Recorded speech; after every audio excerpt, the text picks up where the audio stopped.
So and also we'll just have a small table here where you can just see the amount of resistant starch and the glycemic index of certain grains and vegetables and legumes here. So whichever have good amount of resistant starch also tend to be lower in glycemic index. Most of them, yeah, there are certain foods which might not uh, hold good for this particular category, but most of the grains, that is your whole grains, have good amount of resistant starch, and the glycemic index is also accordingly altered. Now here when I see for white potato and sweet potato, you can see the amount of resistant starch present here. So this is only being produced when you cook the potato and then you cool them down. Even though the glycemic index of potato might be really high, the resistant starch makes it consumable for a person with diabetes. Now, what will be the effect of resistant starch on diabetes? So it helps in decreasing the blood glucose, insulin sensitivity, and the risk of colon cancer comes down. Whereas it increases the number of bowel movements. So a person with constipation can definitely go on for having resistant starch, and assimilation of minerals, prebiotic activity, and fatty acid oxidation. Why prebiotic activity? Because it's fermented in the gut to release short chain fatty acids, and that's how the prebiotic activity increases for in during consumption of resistant starch. And then the other most important part when we talk about food and diabetes is introduction of millets in your diet. So wherever a person goes, the first thing the person is asked to do is replace all your white rice with millets. So is it that beneficial? Yeah, definitely it is beneficial. Why? Because first thing is I won't say that normal polished rice and millets have a comparatively low carbohydrate. They are almost about the same carbohydrate, but what uh, takes an upper hand is the amount of fiber content in the millets and also the amount of micronutrients in them. So these two are the plus points when when we compare normal white rice with millets. And another thing is when the amount of fiber increases in a food, it also adds to the bulk of the food. So the satiety levels in the diet increases with having millets in them. Now, when I say that you can consume millets to a particular patient, they end up having the same amount of for say let's say they take 4 to 5 chapatis at a particular meal time made out of whole wheat, and I tell them to replace it with millets.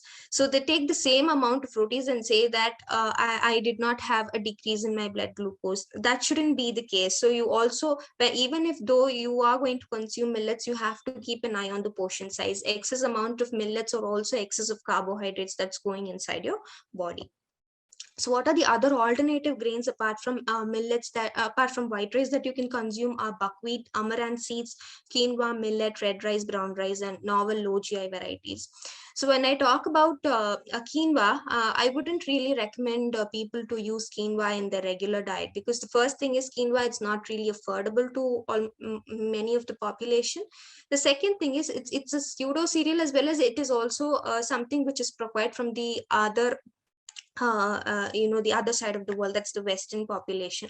What the indigenous Indian varieties that we have is the amaranth seeds, and buckwheat is something that is grown in India, and amaranth has really high amount of calcium and iron especially with amaranth seeds is really nice, and you can make a lot of different recipes from amaranth seeds as well. And when I talk about red and brown rice, most of them just know two varieties of rice. Okay, one is the red one and other one is the brown. But each under brown rice we have around say 180 to 90 different varieties of brown rice, and red rice has around 20 to 30 different varieties of red rice. This is very specific to the geographical condition. For example, in South India, there are different varieties of red rice available, and in North India, there are different varieties of rice available. So, whichever rice is grown in whichever part that the patient is living is what we have to advise them. And there are certain cooking strategies that also have to be adopted when using red rice, brown rice, and even millets. because these have high amount of tannins, as well as a certain, especially millets are found to have good goitrogenic compounds in them. So certain pre-cooking procedures are really important for us to advise the patient before they start on millet, red rice or brown rice. And another point that we have to keep in mind is whenever they start with these alternative grains, the common problem that they have is flatulence, bloating and abdominal discomfort. So if a person has this, there are only two reasons why they have. The first one is they are not following the exact portion size that was advised. The second thing is they are not following the exact cooking methods that have to be applied. And another alternative grain that we can have is low GI varieties. So a lot of different agricultural institutes are coming up with low GI rices, which have been prone to have a lower GI but have the same taste as white rice. So those can also be used if they are they are able to source out the good variety of low GI varieties, and as well as they are affordable, because I found out like it was around 1 kg of rice is around 60 to 80 kgs for a person in the middle income population, found it quite costly. So we have to take different things into consideration before we can tell them, you just go and follow all these alternative grains. Now, next one is an interesting slide, which is about low GI sugar. So when I talk about low GI sugar, recently a very popular sugar brand has come up with this low GI sugar, and there has been this has been in the market for the last few years itself. So what is exactly low GI sugar is, they either use herbal extracts along with the normal sugar that we use to reduce the glycemic index. The commonly added herbal extracts would be fenugreek, turmeric, ginger, amla, pomegranate, and black pepper. These all have been shown to have anti-diabetic properties, as well as they also help in decreasing the GI. One simple logical explanation would be, the first one, let's take fenugreek. Fenugreek has high amount of soluble fiber, which will definitely bring down the GI of the foods that's been added. So this can be one simple logical reasoning. And another food processing methodology is spraying natural molasses on raw sugar. This increases the sugar's resistance to digestion. So when a food's resistance to digestion increases, the sugar spike also decreases inversely. So that is how they bring about the GI effect. And there is another new compound in the market called as isomalt, which is used as a sugar replacer, which has lower GI when compared to normal table sugar. Now, the question, can I advise low GI sugars to my patient? I see, herbal extracts and, molasses being added at the end. We need is a low GI product. We have the low GI product. So can I use it? I would not really recommend. Why? Because I do not know what will be the side effects of these products, because they are relatively new into the market. And whenever I say a product is low in GI sugar and diabetic patient can have them, the first reaction that I get from them is, okay, fine, this is having very low GI, so I'm going to go and have a cake made out of it, I'm going to have biscuits made out of it every day. And what happens here is they are going to totally change again, go back to the previous lifestyle, lifestyle that they were living, that is having a lot of processed foods. So I would always be very straight in one particular thing is, go have sugar, normal table sugar you want, you have, but you can see your blood glucose raising. Only when they see their blood glucose raising, they are going to come back and have a healthier diet. So that is what I've seen in most of diabetic individuals, especially the ones who have been diagnosed with diabetes less than 5 years back.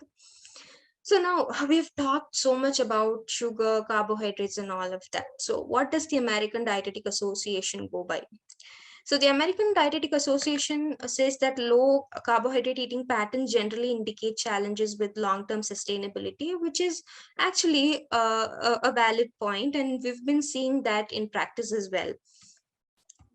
And also there is something called as a very low carbohydrate eating pattern, which is not really recommended at this point of time, because that isn't nutritionally sound, and also it causes an increased risk of eating disorder and leads to people having a lot of renal and kidney and liver related issues, because the other proportion of other nutrients, especially the fat, protein, is really high in those diets. Now here, how we'll just see certain practice points, which is nothing but we recommend around 45 to 65% of daily calories. So 45 will be almost the adequate amount of calories that we can have. 65 is actually really high for Indian population, but people who are under good control can go around to 60 to 65 if they are able to maintain their blood glucose levels.